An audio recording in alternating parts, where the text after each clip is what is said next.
So we are pleased to be with the senior advocate of Nigeria, statesman too, of excellence. You all know him, no need of too much introduction. I'm sure that the name Agbakoba resonates with everybody in Nigeria and even outside of Nigeria. But we're pleased to have him with us today, sir.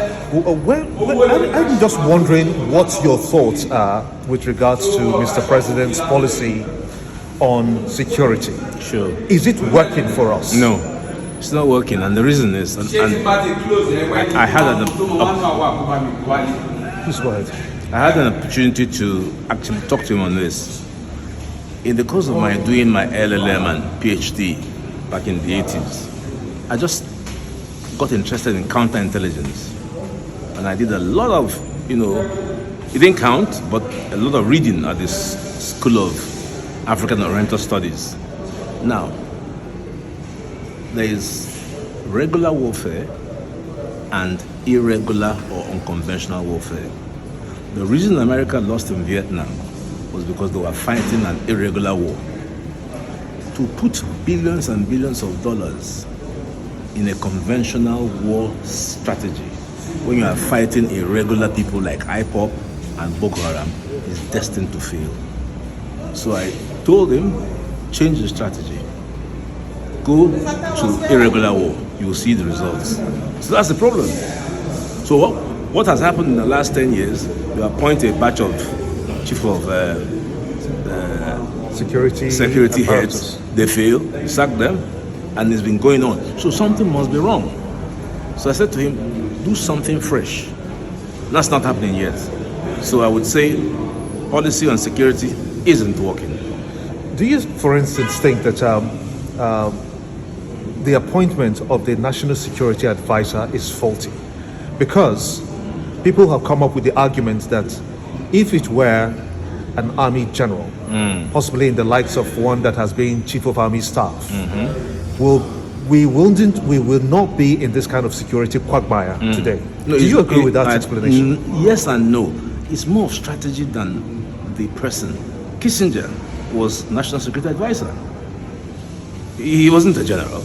Americans have appointed lots of non-army people as National Security Advisor. The problem is the policy and the strategy is wrong. So if you like, you bring in the best general and say, this is what I want you to do. It will fail, simply because you are confronted with a different type of war. For instance, the Viet Congs would go deep into the water, into mud, and use a pipe and wait for American troops to come conventionally, and they blew them to pieces. So you can't fight an irregular war here. So you can't fight an irregular war here when you don't even see the enemy. That's the problem. Now, still with with respect and concern to national security, sure. Is Nuhu Ribadu getting it right as NSA? Because number one, he has asked for a private staff, ones that he can employ by himself. When he has the paraphernalia of the army, the police, the DSS to work with. Some argue that perhaps that may be some shortcomings in the broader thinking to address the security concerns in Nigeria. Do you see a sense in those kind of statements? Sure. Okay, if you look at the national security apparatus, people think that national security apparatus means you must be a soldier. That's wrong.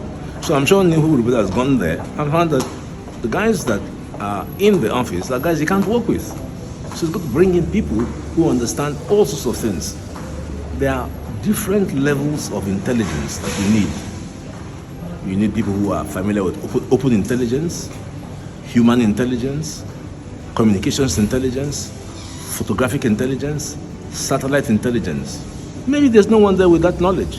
And when he looks, he says, there's a deficit, and I want people.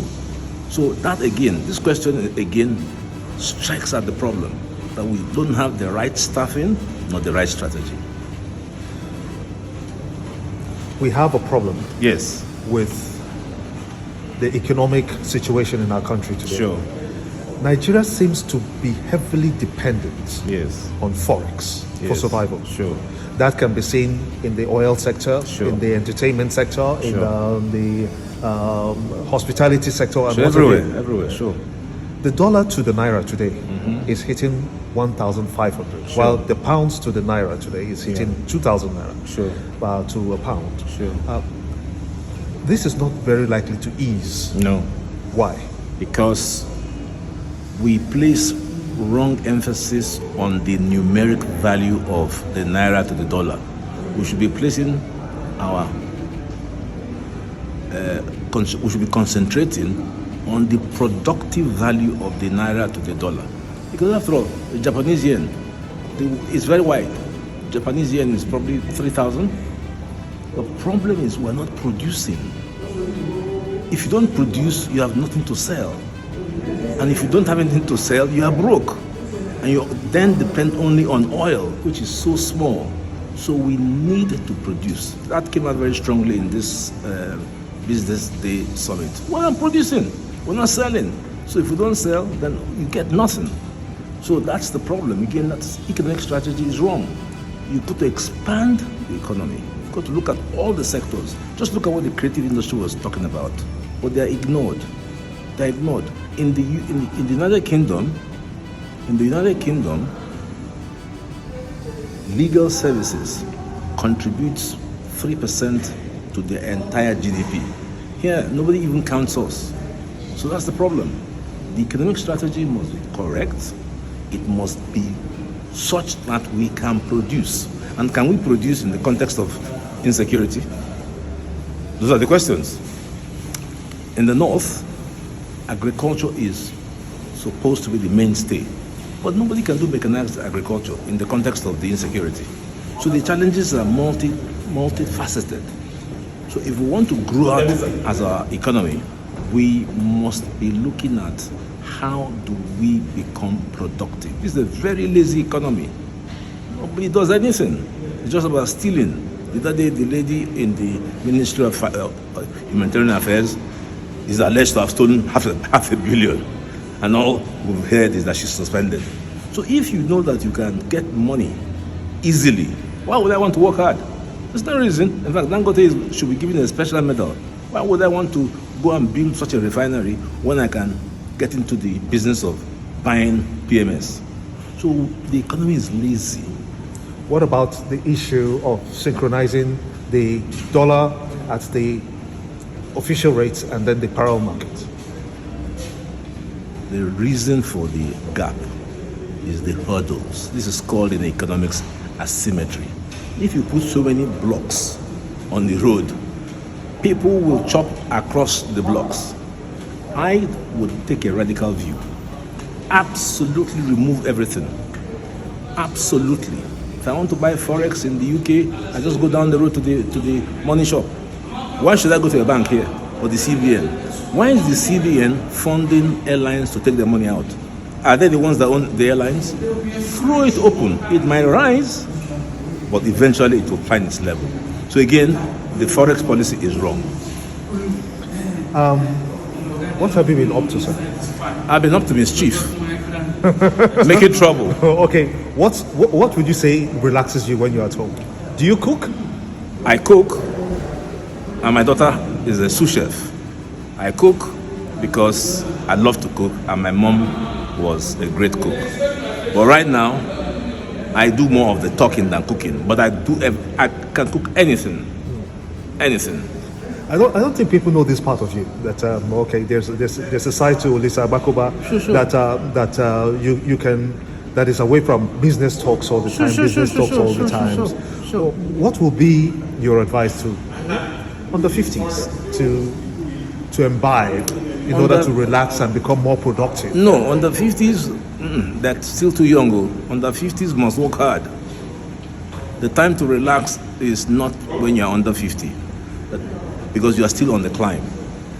We are at 70 now, we have reached cruising level, so we can relax. So the under 50s, I will advise to put the throttle down, work very hard, relax, but don't over-relax.